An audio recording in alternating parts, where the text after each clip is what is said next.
প্রকৃতপক্ষে আওয়ামী লীগ একটি হিন্দু বিদ্বেষী দল।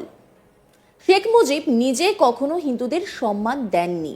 তিনি হিন্দুদের মালওয়ানের বাচ্চা বলে সম্বোধন করতেন। কিন্তু ভারত ও ভারতীয় জনগণের একাংশ আওয়ামী প্রোপাগান্ডায় বিভ্রান্ত হয়ে প্রকৃত বন্ধু বাংলাদেশকে শত্রু বানিয়েছে। বিস্ফোরক মন্তব্য হিন্দু বৌদ্ধ খ্রিস্টান কল্যাণ ফ্রন্টে। আর এই মন্তব্যের পরই একাধিক প্রশ্ন দানা বেঁধেছে। তাহলে কি এবার বাংলাদেশের সনাতনীরা ভারতের বিরুদ্ধে বেঁকে বসল? ভারতের সংবাদ মাধ্যম ও ধর্মান্ধ রাজনৈতিক গোষ্ঠী বাংলাদেশ সম্পর্কে মিথ্যা অপপ্রচার করছে উল্লেখ করে তা বন্ধের দাবি জানিয়েছে বাংলাদেশ হিন্দু বৌদ্ধ খ্রিস্টান কল্যাণ ফ্রন্ট। ফ্রন্টের নেতা কর্মীরা বলছেন, ভারত ও ভারতীয় জনগণের একাংশ আওয়ামী প্রোপাগান্ডায় বিভ্রান্ত হয়ে প্রকৃত বন্ধু বাংলাদেশের জনগণকে শত্রু বানিয়ে আসল শত্রু আওয়ামী লীগ ও শেখ পরিবার অন্ধ অনুসারী হয়েছে। তাই ভারতীয় জনগণ, গণমাধ্যম ও দিল্লি সরকারের প্রতি আমাদের আহ্বান থাকবে, প্রকৃত বন্ধুকে চিনিয়ে নিন। বৃহস্পতিবার জাতীয় প্রেস ক্লাবে এক সংবাদ সম্মেলনে এই আহ্বান জানানো হয়। আর সেখানে সংবাদ সম্মেলনে লিখিত বক্তব্য পাঠ করেন সংগঠনের চেয়ারম্যান বিজন কান্তি সরকার। তিনি বলেন, প্রকৃতপক্ষে আওয়ামী লীগ একটি হিন্দু বিদ্বেষী দল। শেখ মুজিব নিজে কখনো হিন্দুদের সম্মান দেননি। তিনি হিন্দুদের মালওয়ানের বাচ্চা বলে সম্বোধন করতেন। কিন্তু ভারত ও ভারতীয় জনগণের একাংশ আওয়ামী প্রোপাগান্ডায় বিভ্রান্ত হয়ে প্রকৃত বন্ধু বাংলাদেশকে শত্রু বানিয়েছে।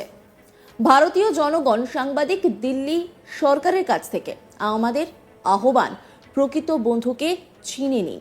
বিজন কান্তি সরকার তিনি ঠিক কি বলেছেন শোনাব আপনাদের। ভারত যদি এই মায়া কান্নাটা না করে তাহলে আমরা ভালো থাকবো। প্রকৃতপক্ষে আওয়ামী লীগ একটি হিন্দু বিদ্বেষী দল। শেখ মুজিব নিজে কখনো হিন্দুদের সম্মান দেয়নি। সে কখনো মালাওয়ানের বাচ্চা ছাড়া হিন্দুদের সম্বোধন করতো না। কিন্তু ভারত ও ভারতীয় জনগণের একাংশ আওয়ামী প্রোপাগান্ডায় বিভ্রান্ত হয়ে প্রকৃত বন্ধু বাংলাদেশের জনগণকে শত্রু বানিয়ে আসল শত্রু আওয়ামী লীগ ও শেখ পরিবারের প্রতি অন্ধ অনুসারী হয়েছে। ভারতীয় জনগণ, গণমাধ্যম, দিল্লি সরকারের প্রতি আমাদের আহ্বান, প্রকৃত বন্ধুকে চিনে নিন। তিনি বাংলাদেশের হিন্দুদের প্রসঙ্গে বলেন, সারা দেশে হিন্দু যারা আছে তারা অন্যান্য দেশবাসীর মতোই আছে। স্পেশাল কোনো খারাপ অবস্থায় নেই। আমরা ভারতের সব রাজনৈতিক দলকেই বন্ধু মনে করি, কিন্তু তারা আমাদেরকে ব্যবহার করছে তাদের রাজনীতির স্বার্থে। আপনারা জানেন, বিজেপি ধর্ম নিয়ে রাজনীতি করে। এই যে ঘটনাগুলো ঘটছে সেগুলো তাদের নিজেদের রাজনীতির বহিঃপ্রকাশ। আমরা বলির পাঁঠা হচ্ছি, এটাই আমাদের কষ্টের কারণ। আওয়ামী লীগ যে চলে গেছে তার একটা বড় অংশ ভারতে অংশ নিয়েছে। যে নেত্রী হিন্দুদের বলতেন হিন্দুদের এক পা বাংলাদেশে আর এক পা ভারতে, এবার উনি দুপা নিয়েই ভারতে আশ্রয় নিয়েছেন। আমি সংবাদ মাধ্যমের প্রতি শ্রদ্ধা রেখে বলছি, আপনারা জানেন হলুদ মাধ্যম অনেক আছে, তাদেরকে টাকা দিলে যা ইচ্ছা করতে পারে। ভারতের যে সংবাদ মাধ্যমগুলো এই কাজ করছে এর চেয়ে মিথ্যা কিছু হতে পারে না।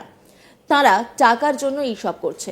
আমাদের এখানকার পতিত মানুষজন ওখানে গিয়ে টাকা ঢালছে।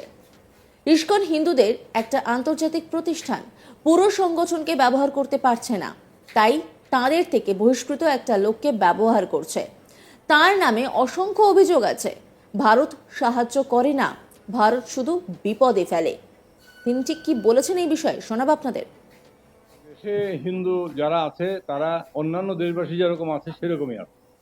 স্পেশাল কোনো খারাপ অবস্থায় নাই, আমরা এটা মনে করি। অন্যান্য বিশেষ করে সংখ্যাগুরু জনগোষ্ঠী মুসলমানদের যে অবস্থা, হিন্দুদের অবস্থা তার থেকে বাড়তি কিছু নাই। আমরা ভারতের সব দলকেই বন্ধু মনে করি রাজনৈতিক দল হিসাবে, কিন্তু তারা যে কাজটা করছে এটা আমাদেরকে ব্যবহার করছে তাদের রাজনীতির স্বার্থে। বিজেপি আপনারা জানেন যে একটা ধর্মান্ধতাকে নিয়ে রাজনীতি করে। তারা যখন ভারতের বৃহত্তর জনগোষ্ঠী হিন্দুদের পক্ষে এত বেশি কথা বলে, তখন কংগ্রেস, অন্যান্য ইভেন কমিউনিস্ট পার্টি মনে করে আমরা তো না বললে বোধহয় আমরা ভোট পাবো। এই যে ঘটনাগুলি ঘটছে এগুলি তাদের আভ্যন্তরীণ রাজনৈতিক বহিঃপ্রকাশ, আমাদের কিছু না। কিন্তু আমরা তাদের বলির পাঠা হচ্ছি, আমরা তাদের দ্বারা ব্যবহৃত হচ্ছি, এবং এইটাই হচ্ছে আমাদের কষ্টের কারণ। ভারতীয় গণমাধ্যমের তৎপরতাটা হচ্ছে আমি ধারণা করি বা আমরা ধারণা করি দে আর পেইড অ্যাকচুয়ালি। এই যে আওয়ামী লীগ যে চলে গেছে লক্ষ লক্ষ কোটি কোটি টাকা নিয়ে, এদের একটা বড় অংশ ভারতে আশ্রয় নিয়েছে। এবং যে নেত্রী বলতেন হিন্দুদের, শুনেন, যে নেত্রী বলতেন যে হিন্দুদের এক পা হচ্ছে বাংলাদেশে, আরেক পা হচ্ছে ভারতে, এবার দুই পা নিয়ে উনি ভারতে আশ্রয় নিয়েছেন। এবং সেখানে টাকা পয়সা আছে। আপনারা গণমাধ্যমে কাজ করেন, আমি গণমাধ্যমের প্রতি আমার শ্রদ্ধা রেখে বলছি, আপনারা জানেন যে ইয়েলো মাধ্যম প্রচুর আছে, তাদেরকে টাকা পয়সা দিলে যা তা করতে পারে।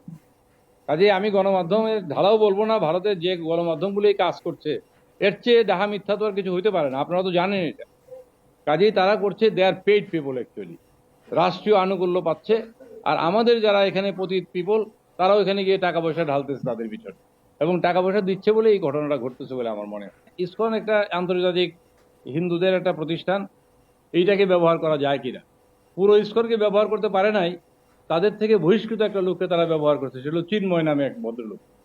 সেই তার নামে অসংখ্য অভিযোগ আছে, এবং ইসকন দ্বারা বহিষ্কৃত। এই আওয়ামী লীগ এটা চালু করে যে ভারত আমাদের সাথে আছে, তোমরা যদি অসুবিধা করো ভারত তোমাদের সাহায্য করবে। কিন্তু আসলে ভারত কোনো সাহায্য করে না। ভারত যেটা করে বিপদে ফেলে। আজকে আমরা বিপদে পড়ছি, কারণ তারা মিথ্যা প্রপাগান্ডা করে এই মুসলমানদের কাছে আমাদের সম্বন্ধে একটা ভ্রান্ত ধারণা তৈরি করতে, এবং আমাদের স্বাভাবিকভাবেই বলে যে এরা হইলো, এদের জন্য এত কথা ইন্ডিয়া বলে কেন, এদের জন্য এত কথা বলে কেন, এদের তো আমরা কিছু করি নাই, কিন্তু আমাদের বিরুদ্ধে অত্যাচার এই প্রপাগান্ডা কেন করছে, এটা আলটিমেটলি আমাদের বিরুদ্ধেও যায়। এই জন্য আমরা কনসার্ন।